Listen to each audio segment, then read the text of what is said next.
This is the electron microscope system with the EDAX system attached to it, built right in. EDAX allows us to look at chemical elements.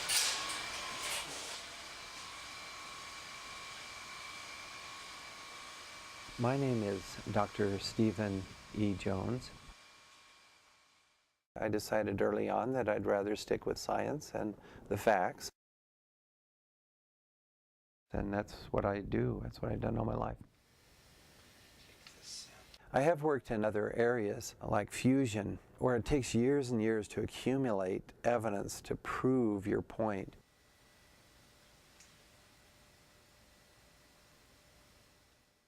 When we say scientific proof, it's hard to come by in science, but I think we're very close to it.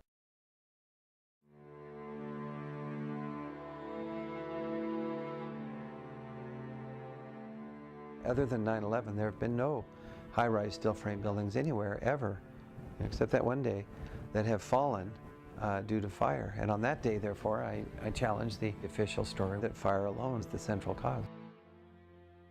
I appreciate it when people react and they say, well, you know, scientifically, how about somebody else's explanation for free fall speed? But if you just say you're a nutty heretic, you know, then I say, well, no, I'm not.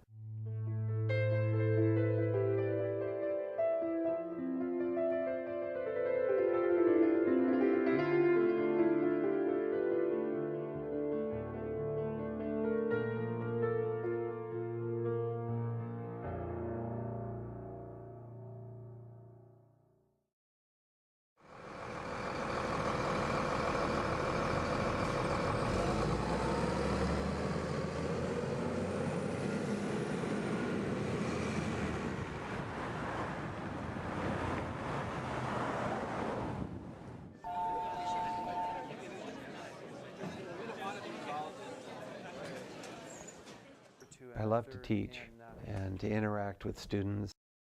As you think about it, the forces up and down are equal, third law. Okay.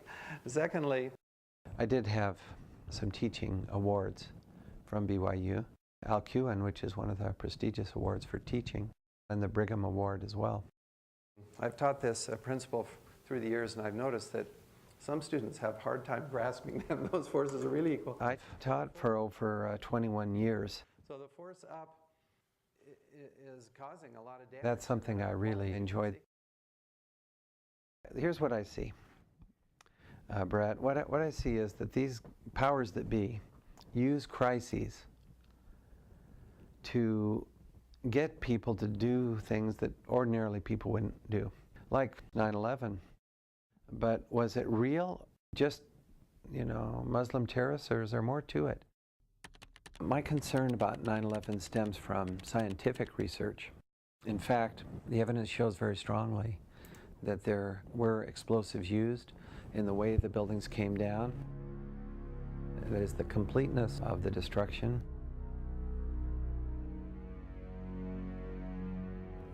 The rapid acceleration.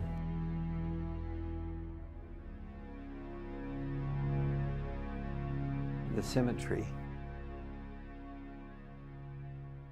All of these things argue for controlled demolition using explosives.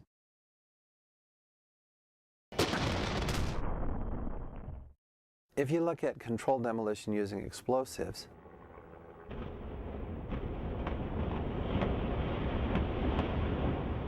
roof line does fall at nearly free fall speed, and the trick is to use explosives to get the material out of the way, so then the roof line will come straight down and land on the footprint.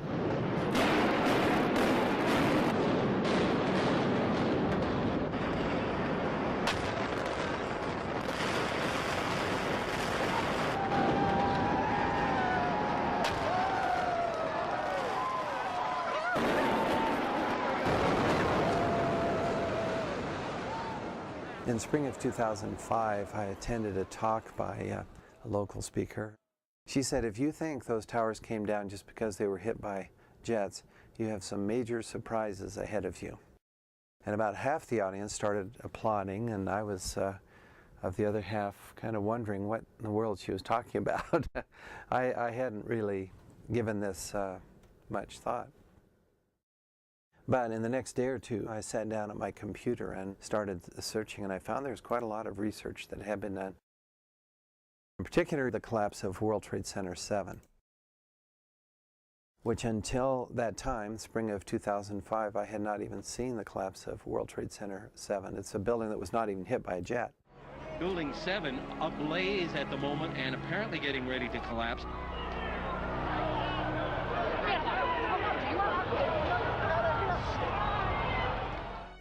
How can this be? That comes straight down completely and onto its footprint. Never hit by a jet. How could this be? And then late afternoon, still another building collapses. 7 World Trade Center, ruined by falling debris from the Twin Towers. It really was watching the collapse of Building 7 for the first time that got me interested. You know, it doesn't take a rocket scientist to see that there's something very strange, especially when you compare with controlled demolition. If you get those side by side, yeah, they really look very much the same. The towers and the World Trade Center 7, they were reduced to rubble. It's not like just a piece sloughed off or the building came down and stopped or something. You have rubble and pulverization, and there's not much standing. So how do you explain this? Besant came up with this idea, and in his paper he says, well, there's this upper block of floors. It remains basically intact, and it's like this big piston or tamper that just wipes out the floors below. We've written a response, and our point was, how about Newton's third law? If you have a force down, there has to be an equal and opposite force up. That's Newton's third law. It's one of the fundamental laws of physics and mechanics and structural engineering. So if there's a force on the building below exerts a force upward on this block, you see. So what happens now when you have these equal forces is, sure, you get destruction, but you get destruction both ways. If, for instance, the North Tower, you look at that upper block and it's being demolished, just as you expect from the third law, really. I mean, you get both ways, but it's weaker above, so you expect that upper block to be demolished. That's what happens if you look at it. I mean, does anyone look at the data? I mean, do we just pull some idea out of the blue and say, well, this is how it happened? No. We say, no, I want to see data.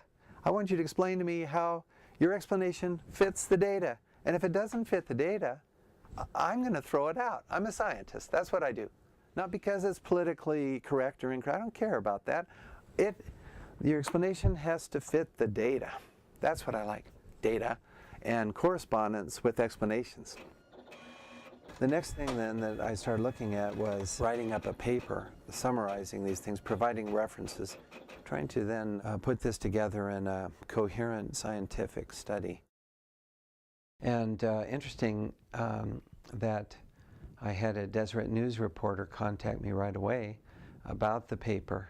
A physics professor with a controversial September 11th conspiracy theory. Dr. Stephen Jones thinks explosives may have been set in the Trade Center towers, bringing them down. They're sticking with this one hypothesis. It's almost they have blinders on. It's got to be fires and damage. The researcher raised the hypothesis of explosives set in buildings and asked why World Trade Center 7 came down in just seconds, hours after the attacks. The reaction was generally negative locally, you know. course, on email I was called a kook, you know, that sort of thing. It's really quite remarkable, really. What they call me, all sorts of names. I probably, in polite company, I wouldn't repeat them. I want to read you a quote from the Deseret Morning News.